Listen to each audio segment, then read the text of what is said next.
This is Hidden Killers Week in Review. A look back at the most prolific stories of the week.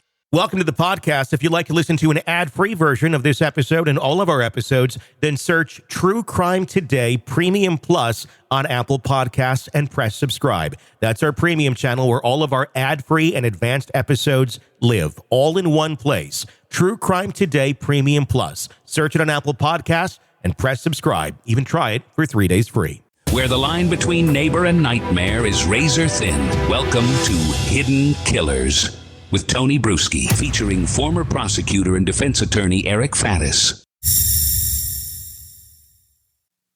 All right, let's dive into the case of Richard Allen, the man at the center of one of the most haunting murder trials in recent history, the Delphi murders.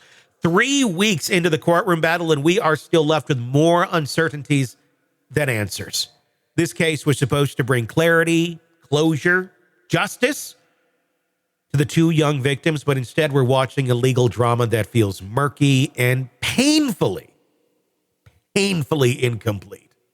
The prosecution has spent weeks lying out their arguments, but the linchpin of their case, a confession from Richard Allen himself, comes with a mountain of baggage.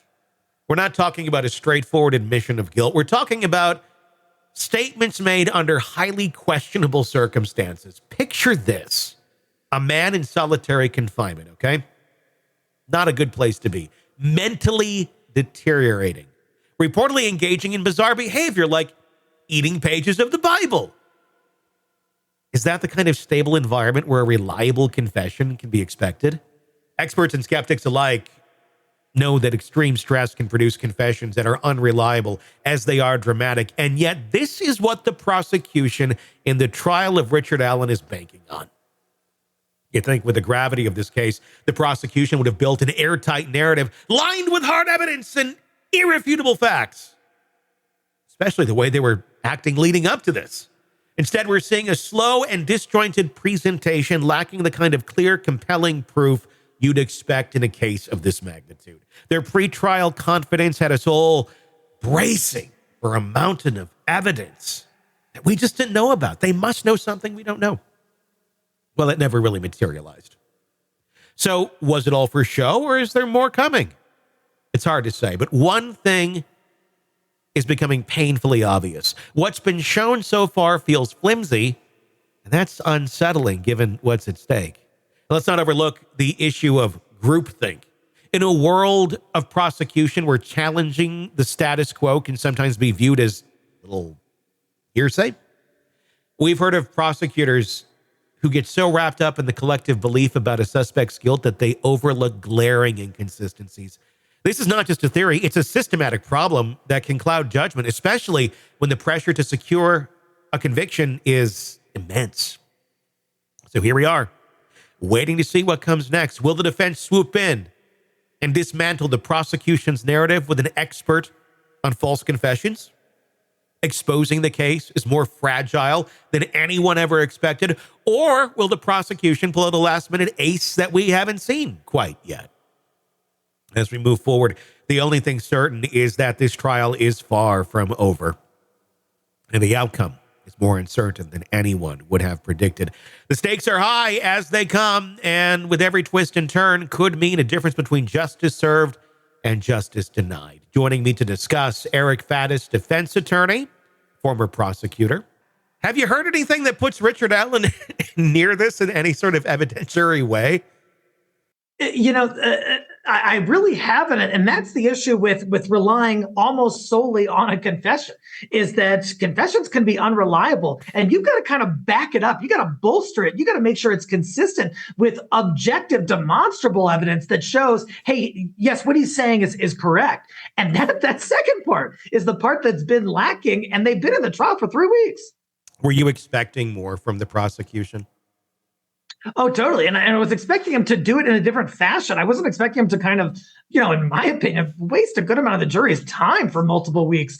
Let's get to the meat of this. And if you think he's guilty, let's put it out there. Let's see what you got. And it feels like it's just been such a slow play the entire time.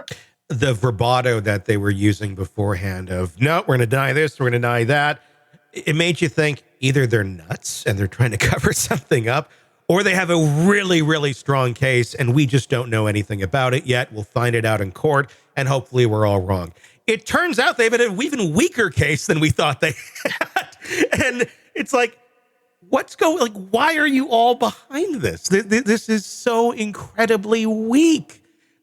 Totally. Yeah. I mean, and I'm telling you, as a former prosecutor, that's one of the reasons I had to get out of it, because there is such a groupthink mentality where you get into this mindset of like, oh, this case is great, this scumbag deserves it. That's not what I would say, but that's what some people would say. And it's easy to just kind of be like, oh, rah, yeah, we all agree with each other. But then once you get it out in the open, that's why they have trials. Once it's subjected to scrutiny, now everyone's saying, oh, wait a sec, I'm not sure how strong this is.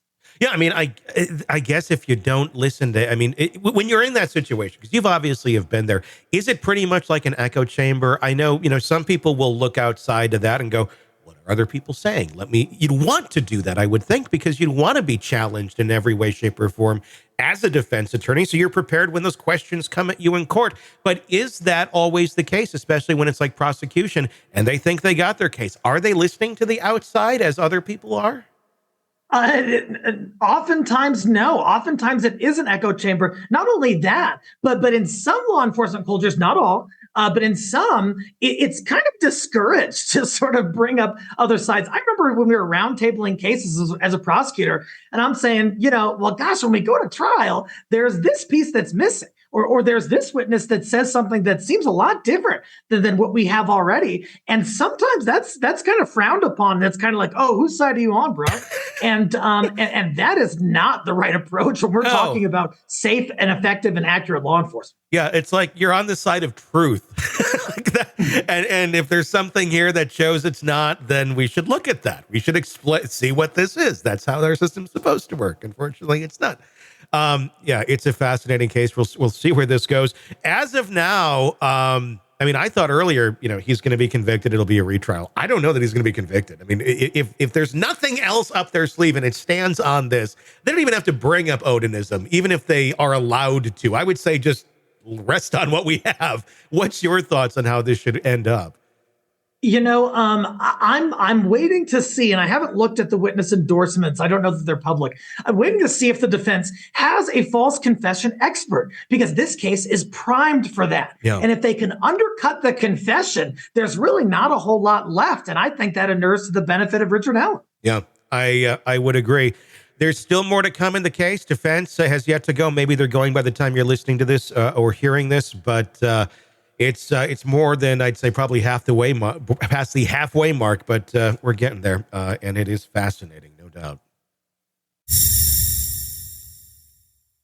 Hey, thanks for checking out the video. Be sure to follow us wherever you download podcasts, and especially Apple Podcasts, where you can get advanced episode and premium content on our premium channel right there. Also, be sure to follow us on social media so you don't miss any breaking updates on the stories that matter to you most. We're on TikTok, X, Instagram, Facebook. Just search Hidden Killers Podcast with Tony Brueski, and you'll find us right there. Again, thanks for watching. Welcome to the podcast. If you'd like to listen to an ad-free version of this episode and all of our episodes, then search True Crime Today Premium Plus on Apple Podcasts and press subscribe. That's our premium channel where all of our ad-free and advanced episodes live, all in one place. True Crime Today Premium Plus. Search it on Apple Podcasts and press subscribe. Even try it for 3 days free.